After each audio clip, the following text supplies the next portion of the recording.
I have no idea why we're swinging. Anyway. It's Shinobi dancing. Shh. Why? I don't know. I have no idea why either. Well, they do weird dance sequences on that, don't you remember? That is true, though. The anime Very odd, goes strange. Very strange. Hi, Hello. friends. So we are here today to bring you our first What We Read for September. We're going to be talking about all the books we read in the first half of the month. Episode 5. No, it's not. No, it's totally Episode not. 6. Is it 6 or is it 7? Whatever the numbers are on the title. Anyway, as always, we are going to take turns sharing what books we've read this month. So are you going first or I am totally going first. I am now enjoying the life of a semi-fledged book blogger. I've been receiving books in the mail.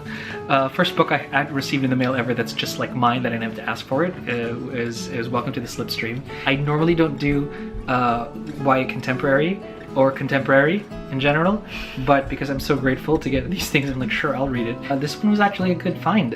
It's a story about a young girl who, at the age of 17, she's been traveling with her mom all over the place because her mom was like an accounting guru, but then unfortunately the same issues that plagued her childhood and gave them a hard, like led them into a really rough patch, sort of returned now, and now she has to make some really adult decisions that really, really suck. And I love this book because it's a story about, you know, family, and the authors wanted to write something about how magical and insane and crazy and difficult and nutty and wonderful it is to be part of something like that, and they captured it. This isn't a book, the ending isn't trite or happy, but it ends on a good note, in a strong note, and I think at the end of the day you're going to want to be more strong than happy, because life isn't always happy.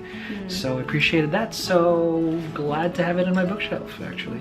Cool. First for me is Mask of Shadows by Lindsay Miller, which I actually finished right on the 1st of September. Ta-da! Anyway, this is the story of Salat Leon, Sal for short, and they, because Sal is a gender fluid character, are going to audition to become part of the Queen's group of assassins known as the Left Hand.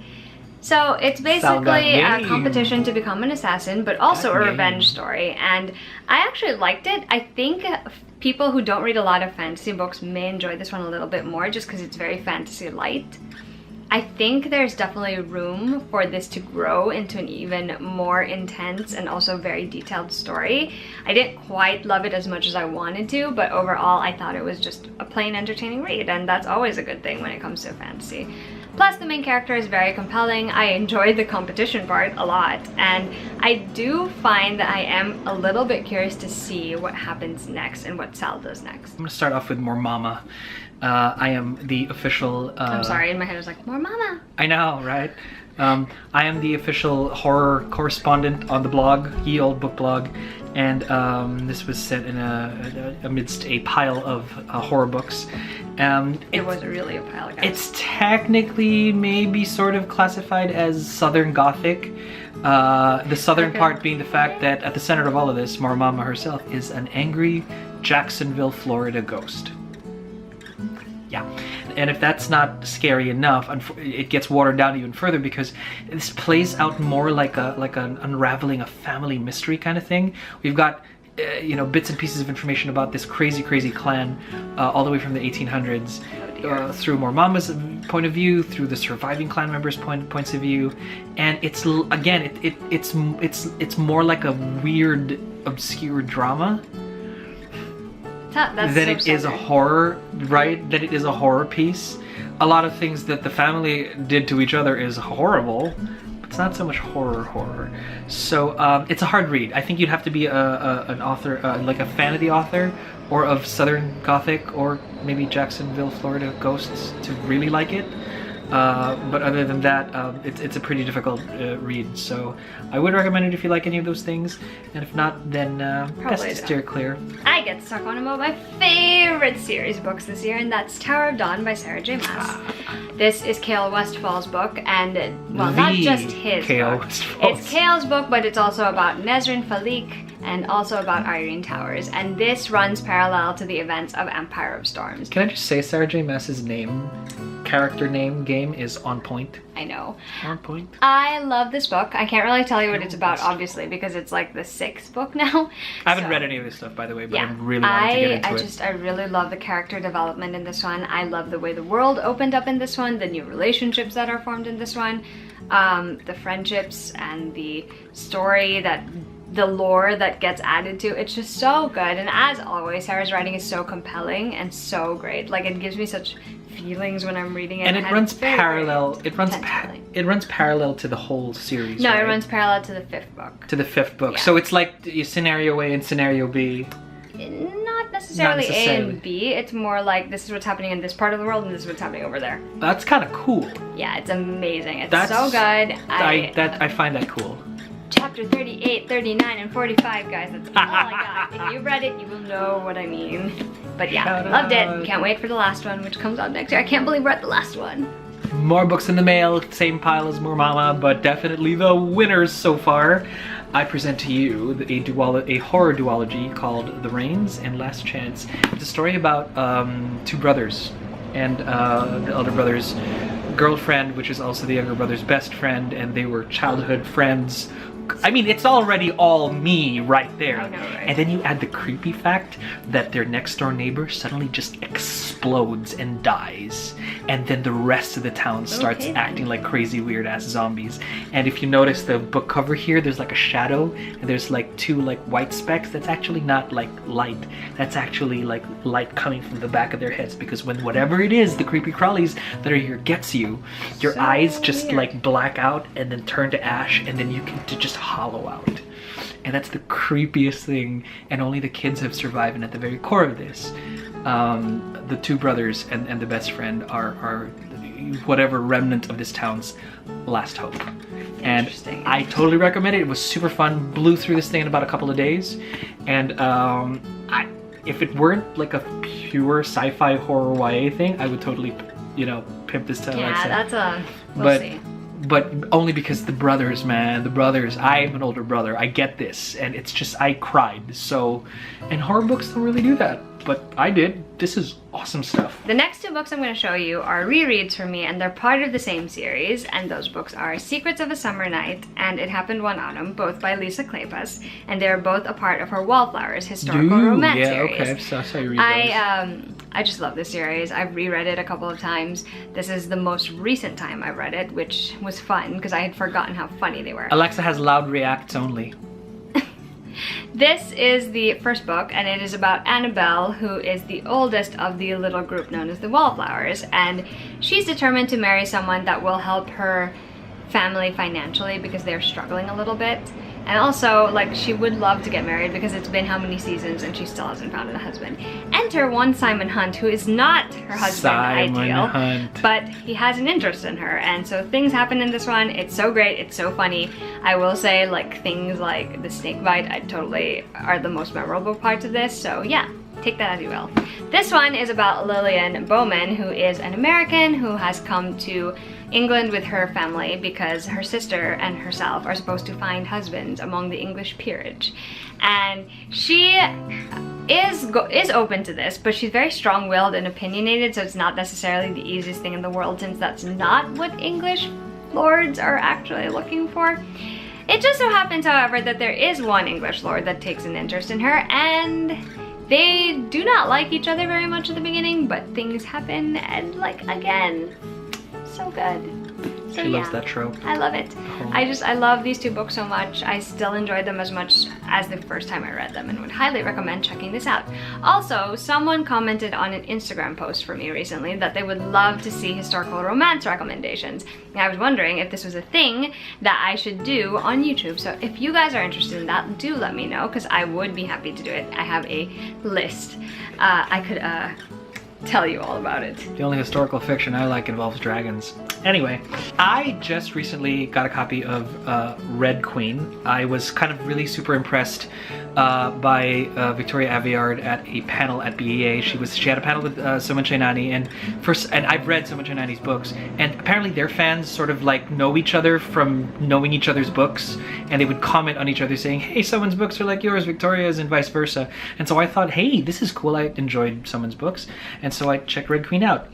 Caveat, I liked it enough to borrow the rest of the books after I finished it.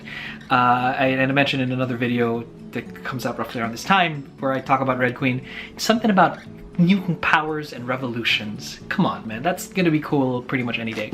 The problem is that I didn't enjoy Mare herself too much. Actually, no, I didn't enjoy the inside of her head too much. Oh, Mare. Four settings. Mare to me, just like overall, and she's more diverse in this, I'm sure. So not to mess with the Red Queen fans, but she just has 4 general overarching loud modes. It's always I'm so red, or they're all so silver, or I'm gonna die now, and I'll fight you. Just those 4.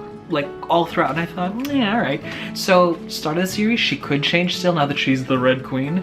It starts out, and so I liked it. I don't know, maybe she's gonna change eventually. We don't know. Character growth. Character growth, right? I mean, is she gonna be the Red Queen? Is that how this is gonna work? We don't know. I don't know. But there's some crooked crowns and some king's cages and stuff that we gotta read through, so we'll see what happens next. The next book I read was one of my most anticipated for this year, and that is Renegades by Marissa Meyer, and it is a science fiction superhero YA book. I loved it. It's basically about 2 sets of individuals living in the society. There are the Renegades, who are the superheroes, and they do all of the things you'd expect. They rescue people from burning buildings and, you know, solve the mysterious crimes that occur and protect them from all the villains with the evil plans. And then there are the anarchists, who they are portrayed as villains, but they genuinely do believe that the prodigies, or people with special powers, deserve the sort of acclaim that they should be getting.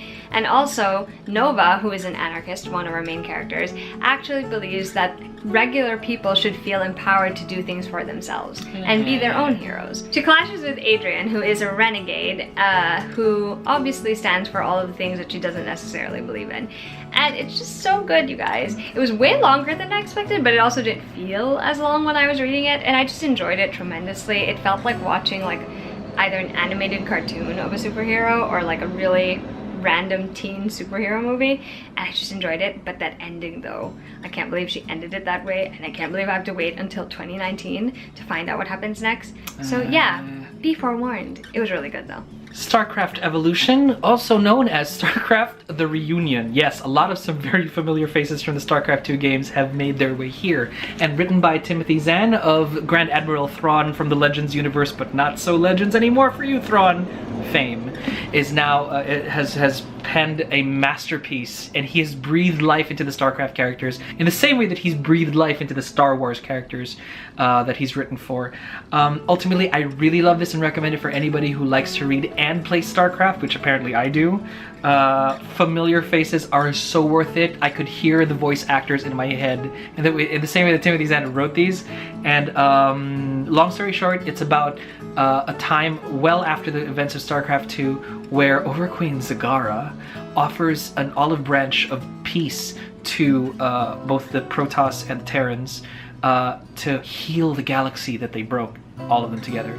But then some crazy betrayals and stuff happen, and our new characters that Timothy Zahn created, an away team of a Protoss xenobiologist, Ghost, a Reaper, and a Marine, have to unravel that mystery and prevent them from, and prevent all-out war between all 3 races to break out again. And so it was really, really good, and I really want a copy of this for myself all of a sudden, I realize. You should get one. Next for me is Wild Beauty by Anna Marie McLemore, and I have read Anna Marie's 2 other novels. She writes magical realism, and she's so good at it. This is the story of a family of women, grandmothers, mothers, and daughters who live at a place called La Pradera, and their job at that particular place is to use their magical ability to grow all sorts of plants and blossoms to make the gardens amazing. But they're faced with an unexpected dilemma when a boy appears in the gardens. their powers actually curse them so that anyone they love or fall in love with ends up getting taken by the garden. But one day this boy appears, and that sets in motion a lot of other things. And again, the writing is so lush and so beautiful. I honestly will say that I did not know where it was going at first, but once I figured it out and once things started falling together, I was very surprised in a good way, and I really, really enjoyed this one. I enjoyed all of Anna Marie's books. I would highly recommend them if you haven't read them yet. So yeah, definitely check out Wild Beauty. It comes out in November. Okay, I have two last, and they're both from the same series. These are the last two books in the Wallflower series. This is Devil in Winter, and this one is Scandal in Spring, both by Lisa Kleypas. I love this book. This is actually my all-time favorite of the series, and it still is after reading it. It's about the shyest wallflower. Her name is Evangeline Jenner, and she's desperate to escape the clutches of her family, who are not so great. They're kind of abusive. Anyway, so she ends up agreeing to an arrangement of convenience with a rakish gentleman named Sebastian St. Vincent, and they elope, and then they return, and a lot of things happen between them, but suffice to say that a sort of romance blossoms there, obviously. And I just love this book so much. I still harbor such affection for it, and I think it's so great. And one of my favorite quotes is when he says, "My love is upon you," because I literally just lose all my cool. Anyway. This one is about the youngest wallflower, Daisy Bowman, who is sister to Lillian of the second book.